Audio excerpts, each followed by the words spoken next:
Hey there, everybody. Pete Pardo here from Sea of Tranquility. Welcome to another episode of 31 Progressive Rock Stocking Stuffers for the holidays from 1971.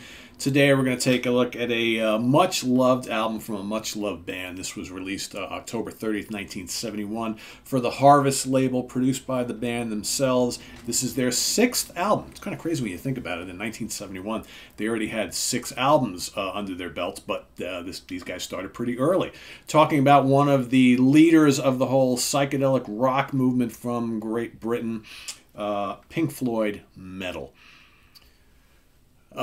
For me, as much as I dig the albums that came before this, I think for me, the start of the classic Pink Floyd sound really started with this album. And again, not even the whole album, really.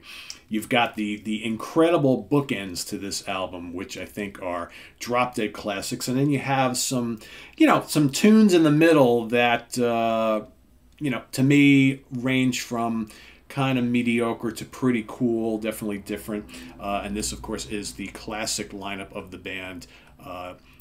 Roger Waters on bass and lead vocals, a little bit of acoustic guitar. You got David Gilmour on electric and acoustic guitars, a little bit of bass, lead vocals, backing vocals, Nick Mason on drums and percussion, and Richard Wright on Hammond organ, piano, Farfisa organ, and co-lead vocals, right? And so this, again, like I said, bookended by two drop-dead classics. You got One of These Days, which is so ominous sounding, that throbbing bass, and the Blitzkrieg slide guitar, and one of these days. I mean, it's such an amazing song, and it just starts off slow and ominous, and then builds and builds to this furious climax. Just absolutely an incredible song, a classic Pink Floyd song. And then you've got like all these tracks in the middle before the big finale at the end. You've got A Pillow of Winds, which is really kind of lovely, melodic, and atmospheric. You've got Fearless, which has just got these great, lush acoustic guitar tones.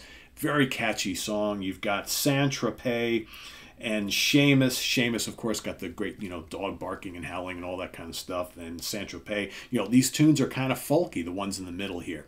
They're just a little bit different. They're kind of pop, maybe a little bit of late 60s, psychedelic rock, kind of like a little bit of the San Francisco thing, right? But just great haunting melodies, but catchy melodies, lots of acoustic guitar, very different from what the album started off with One of These Days. So here you have you got the bread and the sandwich and the stuff in the middle. Stuff in the middle is very kind of easy listening, Pink Floyd.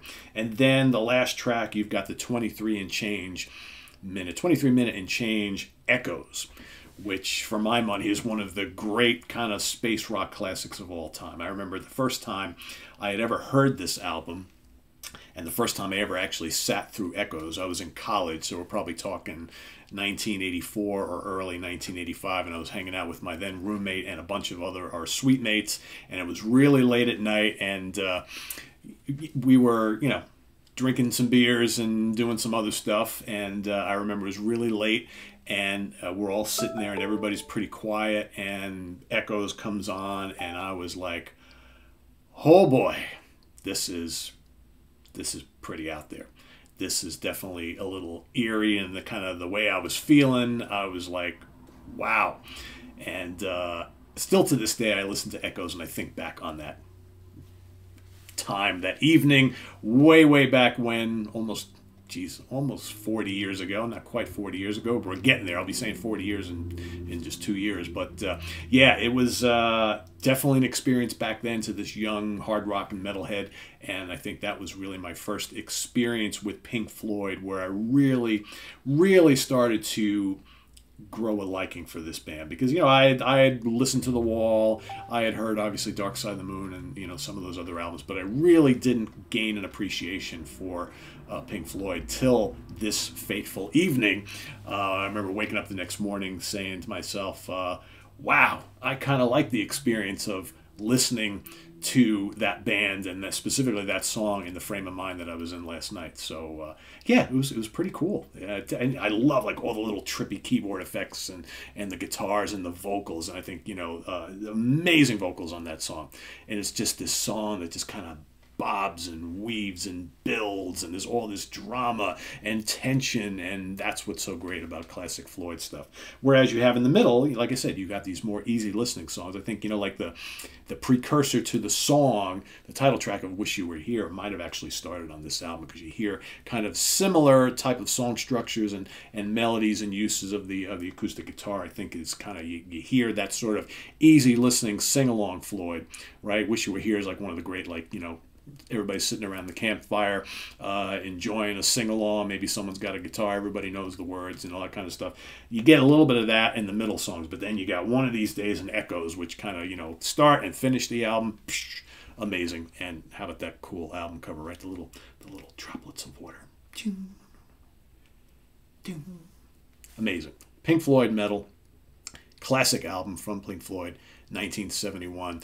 Put your comments and feedback about this wonderful album and Pink Floyd down in the comments below, as we are celebrating 1971 here in December of 2021, finishing up the year with a look back 50 years on some of my favorite prog rock classics from 1971. Stay tuned for another one tomorrow, and visit us on the web at www.seatranquility.org. We're on Facebook, we're on Twitter, of course we're here on YouTube all the damn time. Please subscribe, hit that subscribe button if you haven't already, and also click on that notification bell, because you don't want to miss any of our videos.